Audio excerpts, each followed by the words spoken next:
Hospital में एक मरीज मौत से लड़ रहा था, जिसके सिर से खून बह रहा था और सांसें हर पल जवाब दे रही थीं।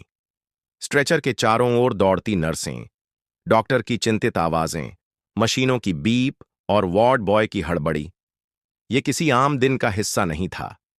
उस दिन वक्त भी कांप रहा था। तभी अस्पताल के कॉरिडोर से तेज कदमों की आहट आई। डॉक्टर काव्या सिंह, चेहरे पर वही सख्ती, वही धैर्य और वही ठंडा संयम जो उन्होंने बरसों में सीखा था। लेकिन जैसे ही उनकी नजर उस स्ट्रेचर पर पड़ी, सब कुछ थम गया। पांव वहीं जम गए, कंधे कांप उठे और आंखें एक पल को बंद हो गईं, जैसे किसी बीते हुए तूफान ने उन्हें घेर लिया हो। स्ट्रेचर पर जो पड़ा था वो कोई और नहीं, समर वर्मा था। वही इंसान जिसने उन्हें एक वक्त इतना तोड़ा था कि वो दोबारा खुद को जोड़ नहीं पाई। वही समर जिसने शादी के नाम पर उन्हें गालियों की जंजीरों में बांधा था। और उस रात जब उनकी कोख में पलता बच्चा किसी के शराबी पैर के एक लात से हमेशा के लिए चला गया था, डॉक्टर काव्या उस इंसान को कभी माफ नहीं कर पाई थीं, न अदालत में, न खुद के मन में। उन्होंने उस नाम को, उस चेहरे को अपनी जिंदगी से काट दिया था। सालों तक कोई खबर नहीं ली और खुद को समेटते हुए इस मुकाम तक पहुंची जहां लोग उन्हें भगवान का दूसरा रूप कहते थे।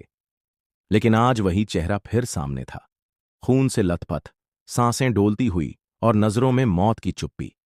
अगले कुछ सेकंडों में डॉक्टर काव्या का चेहरा वापस वैसा ही सख्त हो गया जैसे हर बार होता था। उन्होंने आंसुओं को आंखों में ही रोक दिया, एक गहरी सांस ली और चीखी, ऑक्सीजन लगाओ तुरंत! नर्सें दौड़ पड़ीं। ब्लड ग्रुप फटाफट मैच करवाओ और मित्तल को फोन लगाओ। फिर मुड़ी और चीखी, इस मरीज को वक्त से पहले कोई नहीं छुएगा, सब कुछ मेरी निगरानी में होगा। उनके स्टाफ के लिए ये आदेश आम नहीं थे। सब समझ गए थे कि यह सिर्फ एक डॉक्टर का आदेश नहीं है, यह किसी भीतर के भयंकर तूफान को काबू करने की लड़ाई है। समर को ऑपरेशन थिएटर में ले जाया गया।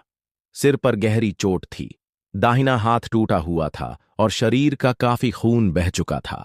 हालत नाजुक थी, लेकिन डॉक्टर काव्या की आंखों में कोई डर नहीं था, कोई झिझक नहीं थी। उन्होंने हाथों में ग्लव्स डाले और उस इंसान के लिए लड़ीं जिसने उन्हें एक जमाने में तड़पाया था। एक एक टांका, एक एक सुई, सब कुछ उसी तटस्थता के साथ जैसे किसी अनजान मरीज के लिए किया जाता है, लेकिन सिर्फ बाहर से। अंदर से हर बार जब उनका हाथ उसकी धड़कनों को महसूस करता, उन्हें उस रात की चीखें सुनाई देतीं जब उन्होंने बिस्तर पर लिपटी हुई खुद को खुद से बचाया था। ऑपरेशन खत्म हुआ, समर को आईसीयू में शिफ्ट किया गया। पूरा अस्पताल जान चुका था कि जो पेशेंट आया है उसका डॉक्टर से कोई पुराना रिश्ता है, लेकिन किसी ने सवाल नहीं किया, क्योंकि डॉक्टर काव्या की प्रोफेशनलिज्म पर शहर को भरोसा था और डर भी। वो खुद को टूटने नहीं देती थीं। लेकिन वो रात जब अस्पताल की लाइटें धीमी पड़ीं और वार्ड में सन्नाटा छाया, वो अकेले अपने केबिन में बैठी रहीं। हाथों में समर की मेडिकल फाइल थी, लेकिन नजरें कहीं और थीं। खिड़की के बाहर उस पुराने फ्लैट की यादें तैर रही थीं, जहां प्यार से ज्यादा चुप्पियां थीं, जहां हर दीवार ने किसी न किसी गाली की गूंज सुनी थी। और वो एक अलमारी जिसमें उन्होंने अपने उस बच्चे के लिए एक छोटी गुलाबी फ्रॉक छिपा कर रखी थी, जो कभी इस दुनिया में आया ही नहीं। काव्या, बाहर एक एक्सीडेंट केस आया है, इमरजेंसी में। किसी इंटर्न की आवाज से उनका ध्यान टूटा। उन्होंने गर्दन उठाई और संयम से कहा, डॉक्टर, आस्था देख लें, मैं अभी कुछ देर में आती हूं। 3 घंटे बीत चुके थे। समर को होश नहीं आया था। उसकी हालत स्थिर थी, लेकिन कोमा की अवस्था बनी हुई थी। डॉक्टर काव्या हर 3 घंटे में जाकर उसकी हालत देखतीं, रिपोर्ट चेक करतीं, मशीनों के ग्राफ पढ़तीं, पर एक शब्द भी नहीं कहतीं। आईसीयू की नर्सों ने धीरे धीरे समझना शुरू कर दिया था कि डॉक्टर काव्या सिर्फ एक डॉक्टर बनकर नहीं खड़ी हैं, वो किसी अधूरे अध्याय के सामने खड़ी हैं, और शायद उस अध्याय का अंत लिखने की हिम्मत जुटा रही है। तीसरी सुबह थी। आईसीयू के मॉनिटर से हल्की बीप की आवाज बदल गई थी। समर की पलकों ने हल्के से हरकत की। डॉक्टर काव्या वहीं थीं, खिड़की के पास खड़ी। उनकी नजरें उस मॉनिटर पर थीं, लेकिन दिल कहीं और था। समर की आंखें खुलीं, कुछ धुंधला धुंधला दिखाई देने लगा। उसने आसपास देखा, मशीनें, तार, छत, और फिर उसका ध्यान गया उस चेहरे पर जो खिड़की के पास खड़ा था। धीरे से आवाज निकली, काव्या। उसकी आवाज कांप रही थी, गले में दर्द था, पर जुबान में पछतावे की सी नमी थी। काव्या ने उसकी तरफ देखा, जैसे किसी लंबे सफर के बाद किसी ने आवाज दी हो। कोई प्रतिक्रिया नहीं दी, बस धीरे से आगे आईं, उसकी पल्स चेक की, ऑक्सीजन का लेवल देखा और फिर उसी ठंडे स्वर में बोलीं, तुम्हें होश आ गया, यही काफी है, बाकी बातें बाद में। मैं मैं यहां कैसे? समर की आंखों से आंसू निकल आए। उस आवाज में डर नहीं था, सिर्फ पश्चाताप था। काव्या ने उसकी आंखों में नहीं देखा, एक दूरी बनाई रखी। 2 लोग तुम्हें लेकर आए थे, सड़क हादसा हुआ था, तुम बेहोश थे, तुम्हें वक्त पर लाया गया, इसलिए बच गए। समर अब भी कांप रहा था। उसके चेहरे पर जो थकावट थी, वो सिर्फ शरीर की नहीं थी, वो उन सालों की थी जिनमें उसने खुद को खो दिया था, और उस औरत को भी, जो कभी उसकी सबसे बड़ी ताकत थी। उसने कांपते हाथों से काव्या की तरफ देखा और बमुश्किल कहा, काव्या, मुझे माफ कर दो। मैंने तुम्हारे साथ जो किया, वो मैं आज भी खुद को नहीं माफ कर पाया। मैं जानता हूं, मैंने तुम्हारे सपनों, तुम्हारे जिस्म, तुम्हारे गर्भ, सबको चोट दी थी। काव्या कुछ देर तक चुप रही, फिर बगल की कुर्सी खींच कर बैठ गई। पहली बार उसकी आंखें सीधी समर की आंखों में देख रही थीं, पर उसमें न कोई प्यार था न नफरत, बस एक थकी हुई शांति थी। जानते हो समर, उसने धीमे स्वर में कहा, जब कोई औरत किसी रिश्ते से बाहर आती है, लोग पूछते हैं, किसने छोड़ा, क्यों छोड़ा? लेकिन कोई नहीं पूछता, कितना टूटी? समर की आंखें भीग गईं, उसके होंठ हिले, लेकिन शब्द नहीं निकले। मैं तुम्हारे साथ रिश्ता नहीं तोड़ा था, काव्या ने कहा। मैंने बस उस जहर से खुद को अलग किया था, जो हर दिन मुझे मार रहा था। तुमने सिर्फ एक बच्चे को नहीं छीना मुझसे, तुमने मुझे मुझसे छीन लिया था। वो फिर चुप हो गई।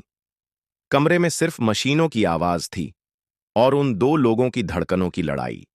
समर ने कांपते हुए कहा, अगर अगर मैं कहूं कि मैं बदलना चाहता हूं, एक और मौका चाहता हूं, सिर्फ इतना कि तुम मुझे माफ कर दो।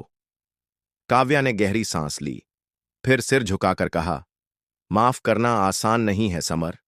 तुम मरना चाहते हो, लेकिन मैं तुम्हें मरने नहीं दूंगी। तुम्हें जिंदा रहकर हर दिन साबित करना होगा कि तुम वाकई बदल चुके हो। मर जाना आसान है, सुधरना मुश्किल, और मैं चाहती हूं कि तुम मुश्किल रास्ता चुनो। वो उठकर खड़ी हुई। 15 दिन तुम्हें इसी अस्पताल में रहना है, उसके बाद हम देखेंगे।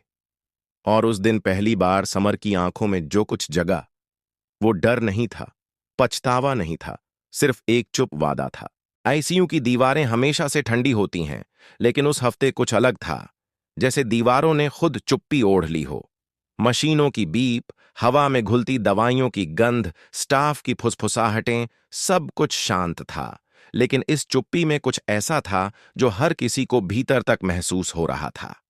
समर वर्मा अब होश में था, शरीर कमजोर था, चल नहीं सकता था, बोलते हुए आवाज कांप जाती थी। पर सबसे ज्यादा जो टूटा हुआ था, वो था उसका आत्मसम्मान।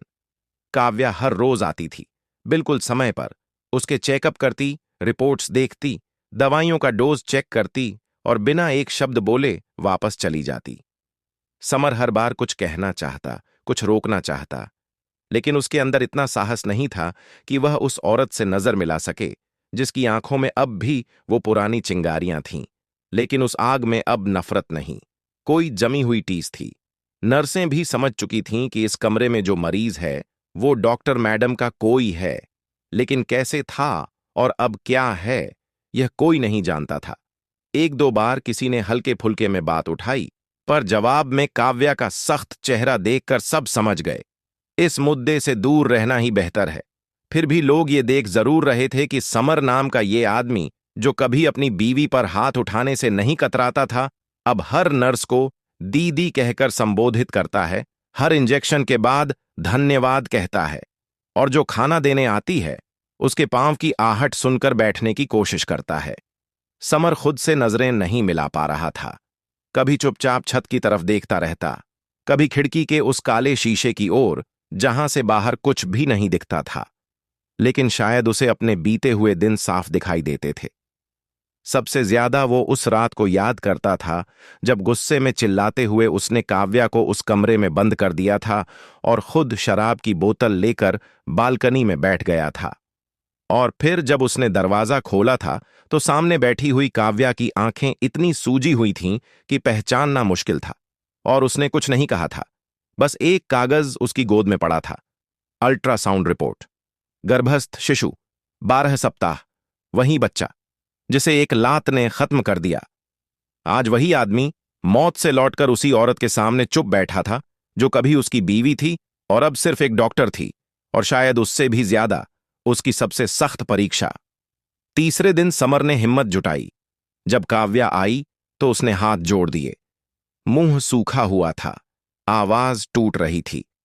काव्या, मैं जानता हूं कि मैं माफी के लायक नहीं हूं, पर क्या तुम मेरी आंखों में देखकर कह सकती हो कि तुम्हारे दिल में अब भी मेरे लिए कोई जहर बाकी है? काव्या पल भर को रुक गई, फिर सामने रखी फाइल को बंद किया, कुर्सी खींची और बैठ गई। एक लंबी सांस ली। नहीं समर, अब जहर नहीं है, क्योंकि जहर वक्त के साथ शरीर से बाहर निकल जाता है। पर जो दर्द तुम्हारे शब्दों, तुम्हारे हाथों और तुम्हारे चुप्पियों ने मुझे दिया, वो आज भी मेरी हड्डियों में बसता है। जब कोई दर्द लंबा हो जाए ना, तो वो इंसान का हिस्सा बन जाता है। समर ने आंखें बंद कर लीं, फिर बोला, मैंने सब कुछ खो दिया, और जब मैंने खुद को खोते देखा तब जाकर समझ में आया कि तुम क्या थीं। काव्या की आंखें उस पल भर आईं, लेकिन उन्होंने पलकें झुका लीं। तुम्हें क्या लगता है समर? उन्होंने धीरे से कहा, मुझे कुछ समझ नहीं आया था। तुम्हारी शराब, तुम्हारे झूठ, तुम्हारी चुप्पी, सब कुछ दिखता था, पर मैं उस मोह में फंसी रही जिसे शादी कहा जाता है। मैंने बहुत कोशिश की थी कि तुम बदल जाओ, लेकिन एक दिन समझ में आ गया, किसी को बचाने के चक्कर में मैं खुद को खत्म कर रही थी। और उस रात जब मेरी कोख में जो जिंदगी पल रही थी वो चीख भी नहीं सकी, उस रात मैं मर गई थी, और उसके बाद जो बची थी वो सिर्फ एक डॉक्टर थी जो दूसरों की जान बचाने के लिए खुद को खत्म कर चुकी थी। कमरे की खामोशी फिर से गहराने लगी। समर की आंखों से आंसू निकलकर तकिए में समा गए। मैंने जब तुम्हारा खून बहते देखा, समर की आवाज कांप रही थी, तो पहली बार मुझे अपने आप से घिन आई। और जब वो रिपोर्ट मैंने पढ़ी, तब जाकर समझ आया कि मैंने सिर्फ एक औरत को नहीं, एक मां को भी मारा था। और अब जब मैं यहां लेटा हूं उसी औरत के हाथों में, तो मुझे लगता है ये भगवान का न्याय है। काव्या उठ खड़ी हुई। उन्होंने फाइल उठाई, दरवाजे की ओर बढ़ी, लेकिन फिर एक पल को रुकीं, मुड़ीं और धीमे से बोलीं, अगर तुम्हें सच में पछतावा है तो जिंदा रहो समर, क्योंकि मरना किसी भी अपराध की सजा नहीं है। असली सजा है हर रोज खुद से आंख मिलाना और खुद को बेहतर बनाना। मैं तुम्हें माफ नहीं कर सकती, अभी नहीं, लेकिन शायद किसी दिन जब मैं तुम्हें उस रूप में देखूं जो तुम होने के काबिल थे, तब शायद कुछ बदले। और वो बाहर निकल गईं। उस दिन के बाद समर ने किसी से कोई फालतू बात नहीं की। वो हर वक्त चुपचाप अपनी बेड पर लेटा रहता, लेकिन उसकी आंखें अब हर बात पर गौर करतीं। नर्स की थकान, सफाई कर्मी की मेहनत, डॉक्टर्स की चिंता। उसने पहली बार सीखा, इंसान बनने के लिए सबसे पहले सुनना पड़ता है, और खामोशी से बड़ा कोई शिक्षक नहीं होता। चौथे दिन सुबह जब एक वार्ड बॉय की ट्रे गिर गई और चाय पूरे फर्श पर फैल गई, तो समर ने हाथ बढ़ाकर एक कप उठाकर उसके पास बढ़ाया। कोई बात नहीं भाई, साफ कर दूंगा। वार्ड बॉय कुछ पल तो हक्का बक्का खड़ा रहा, फिर धीरे से मुस्कुरा दिया। सर, आप बदल गए हो। समर कुछ नहीं बोला, बस हल्की मुस्कान दी और एक बार फिर अपनी आंखें बंद कर लीं। हर दिन अब एक इम्तिहान था। डॉक्टर काव्या अब भी आती थीं, लेकिन उनका बर्ताव उतना ही प्रोफेशनल था। न एक शब्द ज्यादा, न एक इमोशन कम, लेकिन उनकी आंखों में अब थोड़ा ठहराव था, जैसे वो खुद भी देख रही थीं कि कोई फर्क तो आ रहा है, पर क्या वो फर्क वाकई दिल से है या सिर्फ डर से, इसका जवाब अभी समय देगा। आईसीयू अब समर के लिए कोई कैद खाना नहीं था, वो एक तपस्या स्थल बन चुका था। वो रोज खुद से सवाल करता था, क्या मैं वाकई बदल सकता हूं? क्या मैं इतना गिर चुका हूं कि उठ नहीं सकता? और हर रात जवाब आता था, अगर उसने मुझे मरने नहीं दिया तो शायद वो देखना चाहती है कि मैं कैसे जीता हूं। कई बार नर्सों ने देखा कि समर रात में दीवार की ओर मुंह करके घंटों रोता था। उसकी पीठ कांपती थी, जैसे उसके अंदर कोई ज्वालामुखी फूट रहा हो, लेकिन किसी से कुछ नहीं कहता। और अगले दिन फिर वही मुस्कान, वही धन्यवाद दीदी, वही विनम्रता। शायद यही बदलाव था, जो शब्दों से नहीं, खामोशी से बोलता है। कहते हैं इंसान का असली बदलाव उसके शब्दों में नहीं, उसकी आदतों में दिखता है। और अगर कोई रोज खुद से लड़े, छोटी छोटी बातों में ईमानदारी बरते, झूठ और दिखावे से बचे, तो वक्त खुद उसका गवाह बन जाता है। समर वर्मा के जीवन में भी कुछ ऐसा ही हो रहा था। वो आदमी जो कभी दंभ, गुस्से और शराब में डूबा रहता था, अब हर सुबह आंख खोलते ही सबसे पहले अपनी सांसें गिनता, खुद को देखता और फिर हाथ जोड़कर अस्पताल की खिड़की से झांकते सूरज को देखता, जैसे पहली बार जिंदगी को सच में जी रहा हो। अस्पताल के 15वें दिन तक समर अब आईसीयू से जनरल वार्ड में शिफ्ट कर दिया गया था। शरीर की चोटें लगभग भर चुकी थीं, लेकिन डॉक्टर काव्या ने खुद रिपोर्ट में लिखा था, patient under observation, not for discharge. नर्सें और स्टाफ समझ चुके थे कि यह सिर्फ मेडिकल कारण नहीं है, यह शायद एक ऐसा इम्तिहान है जिसमें दवा से ज्यादा भरोसे की जरूरत है, और समय सबसे बड़ा डॉक्टर है। समर अब हर दिन खुद से कुछ वादा करता, नाश्ते में जितना दिया जाए उतना ही खाता। कोई फल बच जाए तो स्टाफ के किसी सफाई कर्मी को दे देता। हर वार्ड बॉय, हर नर्स को नाम से पहचानने लगा था। जब कोई नया मरीज आता तो उसकी चादर ठीक करने में मदद करता, पानी देने में संकोच नहीं करता। कई बार नर्सें चौंक जाती थीं।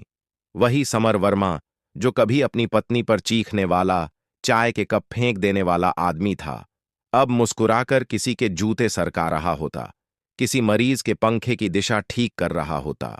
वो अब खुद से लड़ता था। एक दिन जब एक वार्ड में किसी मरीज के घरवाले डॉक्टर से झगड़ रहे थे और बहस का माहौल बन गया था, समर खुद उठकर वहां गया। शरीर अभी पूरी तरह स्वस्थ नहीं था, लेकिन उसने हिम्मत करके उन परिजन को शांत किया।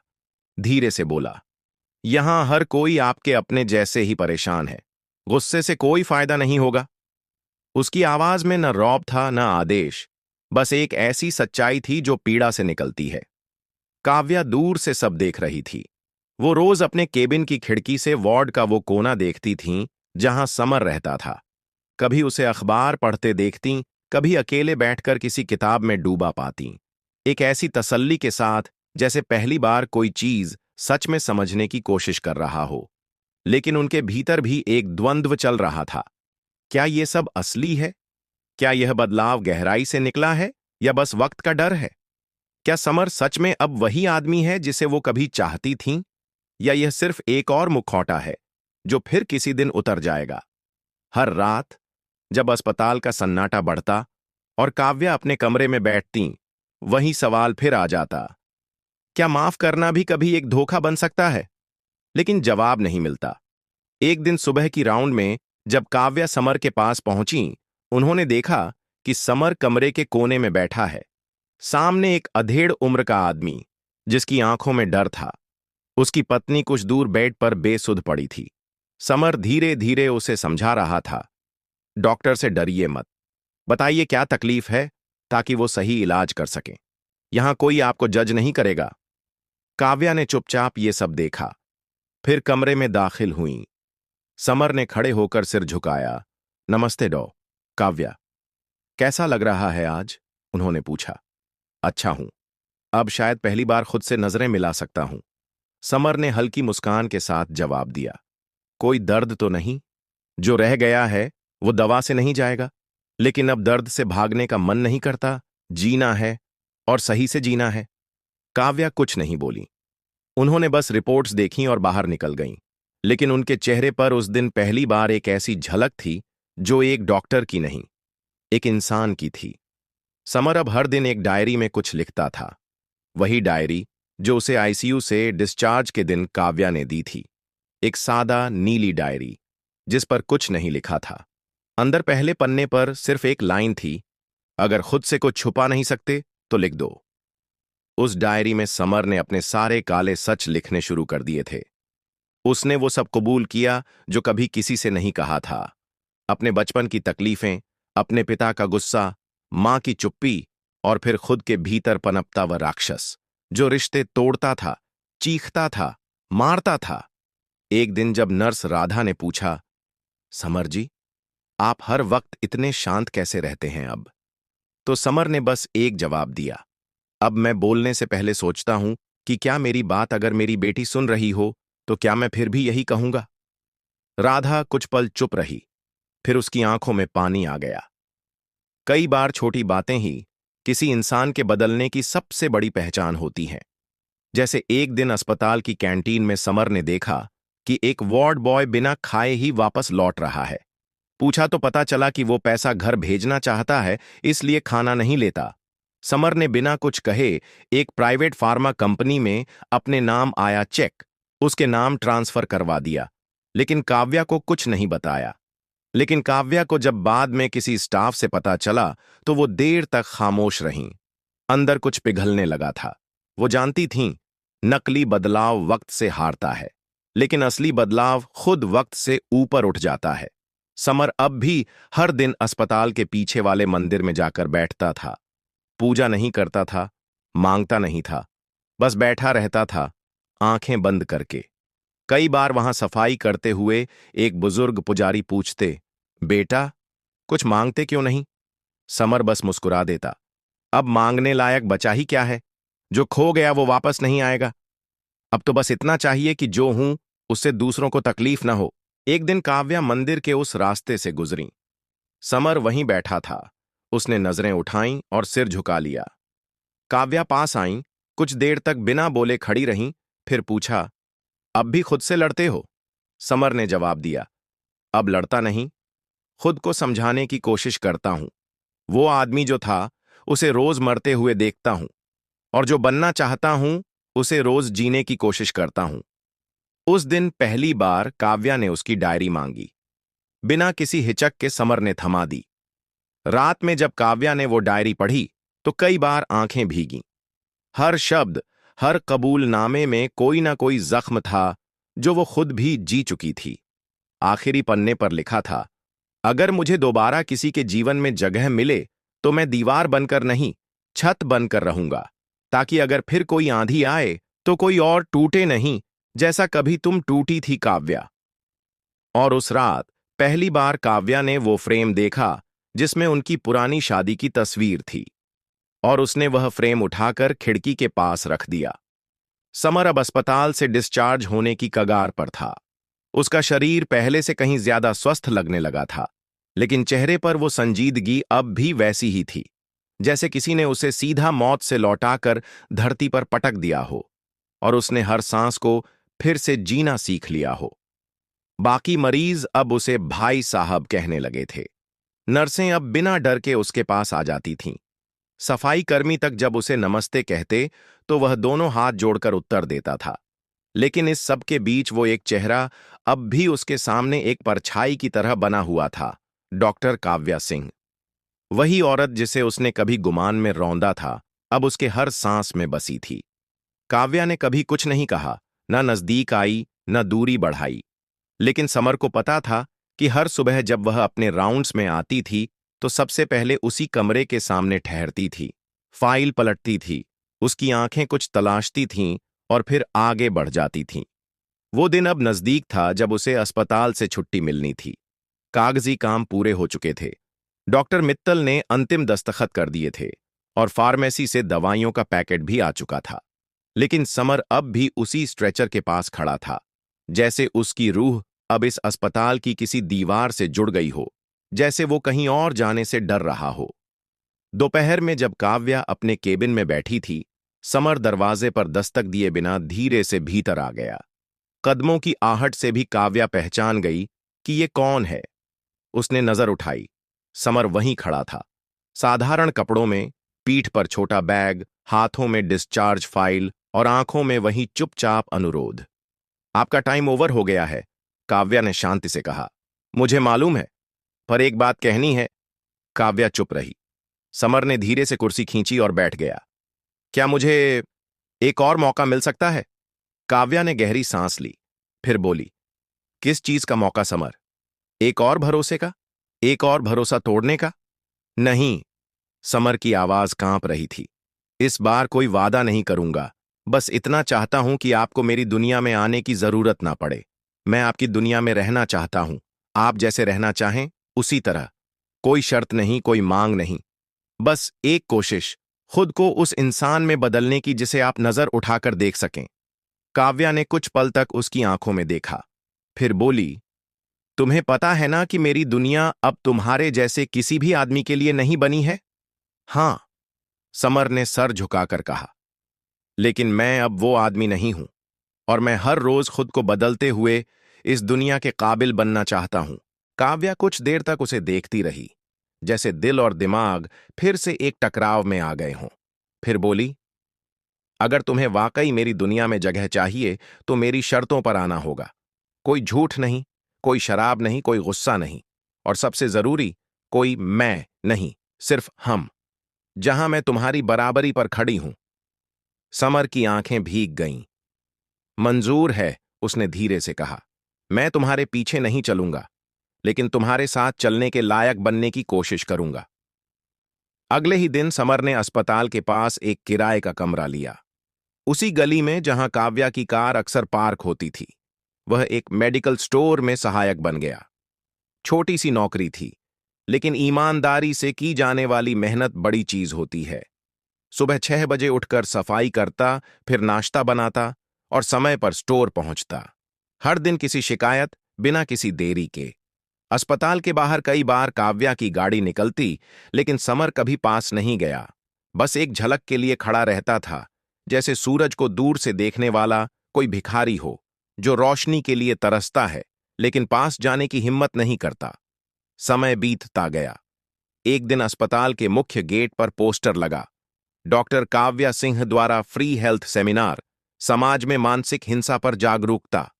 समर ने वह पोस्टर देखा, पढ़ा और चुपचाप एक कोने में बैठ गया। उस दिन कुछ सोचता रहा। फिर उस शाम उसने अपनी डायरी से एक पन्ना फाड़ा और मंदिर में जाकर रख दिया। लिखा था, अगर कभी मैं आपकी लड़ाई का हिस्सा बन सकूं तो आवाज देना।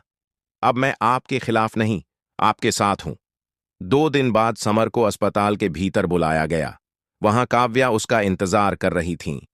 उनके हाथ में वही पन्ना था। तुम अभी भी वही डायरी लिखते हो? हां, समर ने सर झुकाकर कहा। तुम्हारी दुनिया अब मेरी आवाज सुनना चाहती है। आपका दर्द मेरी प्रेरणा बन चुका है, समर बोला।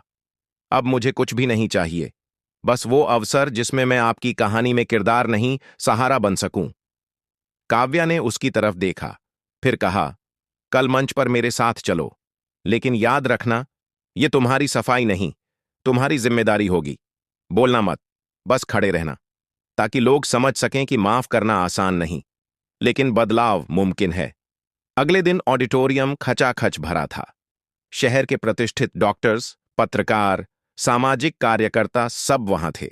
मंच पर काव्या खड़ी थीं, आत्मविश्वास से भरी, लेकिन आंखों में वही शांत ज्वालामुखी। आज मैं एक सच्ची कहानी सुनाना चाहती हूं, उन्होंने कहा। एक ऐसी कहानी जिसमें एक लड़की ने सिर्फ एक आदमी को नहीं, एक सामाजिक सोच को भी झेला। शारीरिक नहीं, मानसिक हिंसा भी होती है, और उसका जख्म कभी खत्म नहीं होता, बस वो इंसान उससे जीना सीख जाता है। सब चुप थे। आज उस इंसान ने माफी मांगी है, पर मैंने उसे माफ नहीं किया। मैंने उस इंसान को स्वीकार किया है जो वो अब बन चुका है। एक नया इंसान, एक नया समर। और फिर उन्होंने मंच की ओर इशारा किया। समर धीमे कदमों से मंच पर आया। कोई तालियां नहीं बजीं, कोई आवाज नहीं आई, बस सन्नाटा था, ऐसा सन्नाटा जो भीतर तक सुनाई दे रहा था। काव्या ने उसके कंधे पर हाथ रखा और कहा, यह रिश्ता अब पति पत्नी का नहीं, इंसानियत और आत्मगौरव का है। मैंने उस आदमी को माफ नहीं किया जिसने मुझे तोड़ा। मैंने उस नए इंसान को स्वीकार किया है जो खुद को हर दिन जोड़ रहा है। भीड़ अब सिसक रही थी, और उस दिन पहली बार किसी रिश्ते ने इंसानियत को हरा नहीं, सिखा दिया कि बदलाव एक दिन में नहीं होता, लेकिन एक दिन से शुरू जरूर होता है। ऑडिटोरियम में सन्नाटा था, शायद इसलिए नहीं कि लोग कुछ कह नहीं पा रहे थे, बल्कि इसलिए कि हर किसी ने कुछ महसूस किया था जो शब्दों से कहीं ज्यादा गूंजता है। डॉक्टर काव्या की आंखों में जिस वक्त समर के लिए एक सार्वजनिक वाक्य निकला, मैंने उसे नहीं अपनाया। मैंने उस नए इंसान को स्वीकार किया जो खुद को हर दिन बदल रहा है। उसी पल कुछ चेहरों पर सवाल उभरे, कुछ पर सहमति की शांति थी और कुछ पर घाव ताजा हो उठे थे। समर मंच पर खड़ा था, सिर झुका हुआ, हाथ बंधे हुए, जैसे हर सांस के साथ वो एक पुराना पाप उतार रहा हो। तालियों की कोई गूंज नहीं थी और उसे इसकी उम्मीद भी नहीं थी। उसका वहां खड़ा होना कोई जीत नहीं थी, ना ही किसी रिश्ते की दोबारा शुरुआत का उत्सव। वो वहां खड़ा था अपने पुराने स्वरूप का अंतिम संस्कार करने। काव्या ने भीड़ की ओर देखा और एक गहरी सांस ली। मैं जानती हूं कि यहां बैठे कुछ लोग मुझे समझेंगे, कुछ नहीं। कुछ कहेंगे कि औरत को माफ नहीं करना चाहिए, कुछ कहेंगे कि हर कोई दूसरा मौका डिजर्व नहीं करता। लेकिन मैं आज यहां इसलिए नहीं खड़ी हूं कि मैं किसी को सही साबित करूं। मैं आज इसलिए खड़ी हूं क्योंकि मैंने खुद को यह साबित किया है कि मेरी दया मेरी कमजोरी नहीं है, मेरी शक्ति है। पीछे बैठे कुछ पुरुषों ने भौहें सिकोड़ ली। एक महिला ने आंसू पोंछे और धीमे से कहा, काश मेरे पति भी समझते। काव्या की नजरें अब समर पर थीं और पहली बार वो नजरें सीधी थीं, जैसे बरसों का फासला उन कुछ सेकंडों में सिमट गया हो। समर ने जो किया वो अपराध था, लेकिन उसे सजा नहीं मिली। उसे तिरस्कार मिला, अकेलापन मिला और अंत में एक और मौका मिला। पर ध्यान रहे, ये मौका मैंने नहीं दिया, उसने खुद जीकर कमाया है। फिर वो मंच से नीचे उतरी और समर के पास जाकर उसका हाथ थामा, धीरे से, किसी फिल्मी दृश्य की तरह नहीं, बल्कि जैसे कोई मां किसी अपने से बिछड़े बेटे की उंगली थामती है। समर की आंखों से आंसू बह निकले। क्या आप में से कोई है जो इस इंसान को देखे और सिर्फ इसके अतीत से परिभाषित करे? या क्या हम में यह हिम्मत है कि हम किसी के बदलाव को स्वीकारें? अब एक बुजुर्ग डॉक्टर उठे। मैं समर को जानता था, बरसों पहले से, और मैं यह भी जानता था कि वो कैसा था। लेकिन आज जो यहां खड़ा है वो वैसा नहीं है। काव्या, तुमने सिर्फ उसे नहीं, हम सबको सिखा दिया कि इंसान की पहचान उसकी गलती नहीं, उसका पश्चाताप होना चाहिए। अब धीरे धीरे तालियों की आवाज उठने लगी। एक एक करके लोग खड़े हो रहे थे। कोई कह रहा था, आपने सही किया। कोई आंखों में आंसू लिए बस सिर झुका रहा था। और तब पहली बार समर ने सिर उठाकर सामने देखा। वो वही शहर था जिसने कभी उसे हिकारत की निगाहों से देखा था, और आज वही शहर उस पर खामोश गर्व महसूस कर रहा था। फंक्शन के बाद जब लोग जाने लगे, एक औरत मंच के पास आई।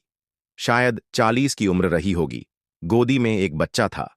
वो काव्या के पास आई और बोली, मैं आपके जैसी नहीं बन सकी, लेकिन आज आपसे मिलकर लगा कि अगर कभी मेरी बेटी किसी ऐसे मोड़ पर पहुंचे जहां माफ करना एक क्रांति बन सके, तो शायद वो भी आपकी तरह खड़ी हो सके। काव्या ने मुस्कुरा दिया।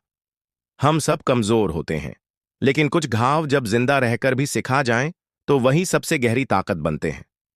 अब अस्पताल में समर की नई पहचान बन चुकी थी। समर भैया अब किसी पद पर नहीं था, न कोई ऑफिस, न कोई बड़ा नाम। लेकिन जब कोई गरीब मरीज अस्पताल आता और उसके पास दवा खरीदने के पैसे नहीं होते, तो समर उसकी पर्ची लेकर खुद फार्मेसी तक जाता और किसी न किसी स्टाफ से उधार लेकर दवा दिलाता। हर महीने की तनख्वाह का कुछ हिस्सा वो एक पिचके से गुल्लक में डालता। इसमें किसी जरूरतमंद की दवा छिपी है, वो कहा करता। काव्या अब उसे पहले की तरह हर रोज नहीं देखती थी, लेकिन जब भी किसी ने उसकी तारीफ की, तो वो सिर झुकाकर कहती, अब वो मेरा अतीत नहीं, मेरे वर्तमान की सबसे कठिन जीत है। एक शाम अस्पताल की बालकनी में खड़ी काव्या अपने हाथ में एक पुराना स्कार्फ लिए थी। वही स्कार्फ जिसे उसने उस रात खोला था जब उसकी कोख उजड़ गई थी। उसने बहुत समय तक उसे एक अलमारी में छिपाकर रखा था, लेकिन आज उस स्कार्फ को उसने खिड़की से बहती हवा में उड़ जाने दिया। समर दूर से देख रहा था, मुस्कुराया नहीं, पास नहीं गया, बस सिर झुकाकर खड़ा रहा। रात में जब वो घर लौटा तो अपनी डायरी के आखिरी पन्ने पर लिखा, मैं माफ नहीं हुआ, लेकिन मैंने खुद को बदलने का मौका दिया, और शायद यही माफी की पहली सीढ़ी है। फिर अगले पन्ने पर लिखा, अगर मेरी बेटी कभी पूछे कि मर्द होने का मतलब क्या होता है, तो मैं कहूंगा, अपनी गलती से जिंदा निकलना और किसी औरत को दोबारा वो दर्द न देना जो एक बार उसके भीतर सन्नाटा बन गया था। समर और काव्या अब एक साथ नहीं रहते थे, लेकिन उनके बीच अब दूरी नहीं थी। रिश्ता अब भी टूटा हुआ था, लेकिन उसका हर टुकड़ा अब समझ से जुड़ चुका था। एक दिन शायद, अगर समय ने इजाजत दी, तो वो फिर एक ही छत के नीचे होंगे। लेकिन अब जो उनके बीच था, वो सिर्फ एक नाम नहीं, एक खून का रिश्ता नहीं, बल्कि एक नया जीवन था। एक दिन समर को अस्पताल की रिसेप्शन पर खड़ा देखकर एक नई इंटर्न डॉक्टर ने पूछ लिया, आपका क्या नाम है? समर मुस्कुराकर बोला, मैं बस एक आदमी हूं, जिसने गलतियां की थीं, लेकिन अब हर दिन उन्हें ठीक करने की कोशिश करता है। नाम में क्या रखा है? वो लड़की चुप हो गई, लेकिन उस दिन की उसकी नोटबुक में लिखा गया, मिलना एक डॉक्टर से था, पर एक इंसान मिला, जिसने सिखाया कि इंसान का मूल्य उसके वर्तमान से तय होता है, अतीत से नहीं। तो दोस्तों, अगर कभी आपके सामने वो इंसान लौट कर आए, जिसने आपको सबसे गहरा दर्द दिया था, और आप साफ देख सकें कि वो अब वो नहीं रहा, तो क्या आप उसे दूसरा मौका देंगे? क्या आप रिश्ते को माफ कर पाएंगे, जब जख्म अब भी ताजा हो? कमेंट में जरूर बताइए, क्योंकि आपकी एक सोच, एक जवाब, शायद किसी और के लिए जीवन का फैसला बन जाए। अगर ये कहानी दिल से जुड़ गई हो, तो वीडियो को लाइक करें, शेयर करें और ऐसे ही सच्चे, संवेदनशील और सशक्त कहानियों के लिए चैनल से जुड़े रहें। क्योंकि रिश्ते अगर टूट जाएं, तो जरूरी नहीं कि वो खत्म हो जाएं। कुछ रिश्ते दोबारा बनते हैं, लेकिन इस बार माफी से नहीं, इंसानियत से।